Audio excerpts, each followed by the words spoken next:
We're heading into 2024 and you know what that means. New year, new me. I'm going to get better about hitting the gym. I'm going to do more reading this year. Oh, you wanted to hear about what 2024 means for SEO. Okay, I guess we can talk about that too. So if you know anything about SEO, that is search engine optimization, you know that there are tons of different factors that affect how your website ranks in Google search results. I'm not going over all of those in this video. Instead, I'm going to go over 4 of the biggest things to consider for SEO going into 2024. Some of these things only got big in the past year or two. Others have been around for a long time, but they're still very important today. So all 4 of these things are really important if you want to know how to rank in Google in 2024.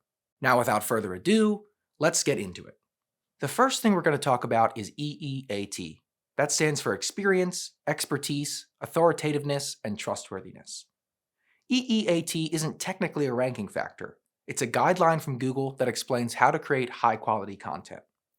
But high-quality content tends to attract more relevant site visitors, and Google does like to prioritize high-quality content in rankings. So sure, EEAT isn't a direct ranking factor, but it does indirectly affect your SEO. You should still optimize for it. The basic idea of EEAT is that the first 3 words in the acronym all help to build up to the last word, trustworthiness. So if you want to create high-quality content that users trust, you need to demonstrate that you have a lot of experience, expertise, and authority in your industry.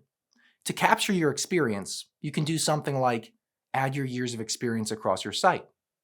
Maybe show off your work in photos or through testimonials from happy customers. To show expertise, you can put out a lot of in-depth informational content that demonstrates how much industry knowledge you have. Share any awards or certifications you have as well. And to show authoritativeness, one of the best methods is to earn backlinks from other trustworthy sites. We'll come back to that in a minute. You should also avoid relying too much on AI-generated content. I mean, AI doesn't have first-hand experience with anything, so it's not nearly as trustworthy as something written by an actual person who has been there and done that.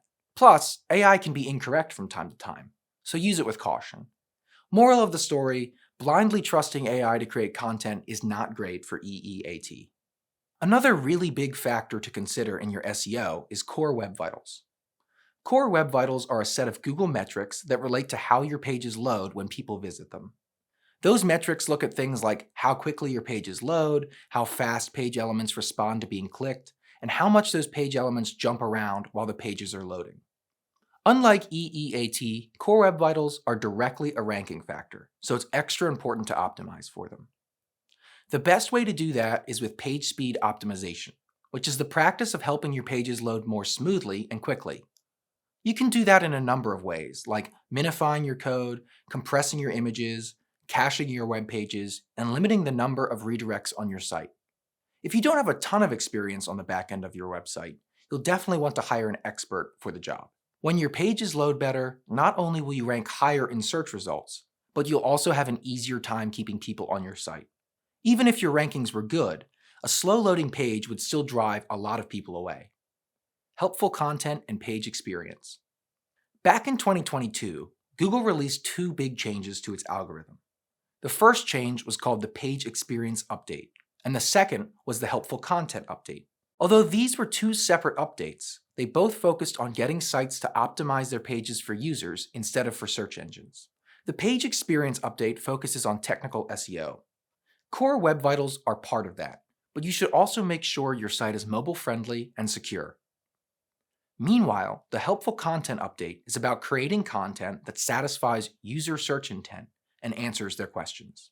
In other words, the best way to rank in Google at this point is to just create pages that offer a good user experience rather than trying to game the algorithm. Finally, something you definitely need to do for your SEO is earn backlinks. That's nothing new. Backlinks have been important for many years, although the way they're measured has matured since they first entered the ether. But they're still one of the most important SEO strategies today by far, so it's worth including in this list. If you're not familiar with backlinks, they're basically where third-party websites link to your content. You want to earn backlinks from reputable websites in your industry because when reputable websites link to you, it tells Google that your site is reputable as well, so it ranks you higher. I mean, why would the New York Times link to you if you weren't trustworthy? Okay, doesn't need to be the New York Times, but why would any trustworthy site link to one that doesn't meet its standards? This all feeds back into the EEAT guidelines. The best way to earn backlinks is to just create high quality content, which hopefully some other websites will link to. Certain types of content will earn links better than others. If you have a page that includes some of your original research, unique tips from your experts, a comprehensive infographic, or a step-by-step tutorial, you'll likely get some links to it without a lot of manual effort, but that's not a guarantee.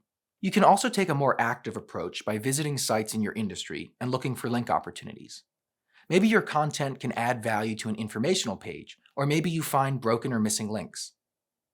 When you find something, you can ask site owners if they would be willing to link to your website instead of what their current link situation is. So, 4 important things for you to consider when planning next year's strategy: establishing trust, improving website performance, creating a great user experience, and earning high-value links. By factoring each of these into your SEO strategy, you can help make sure that you're staying on Google's good side and getting your site high in rankings. If you want to learn more about how you can improve your SEO, make sure you subscribe to our YouTube channel or our email newsletter, Revenue Weekly. Happy optimizing!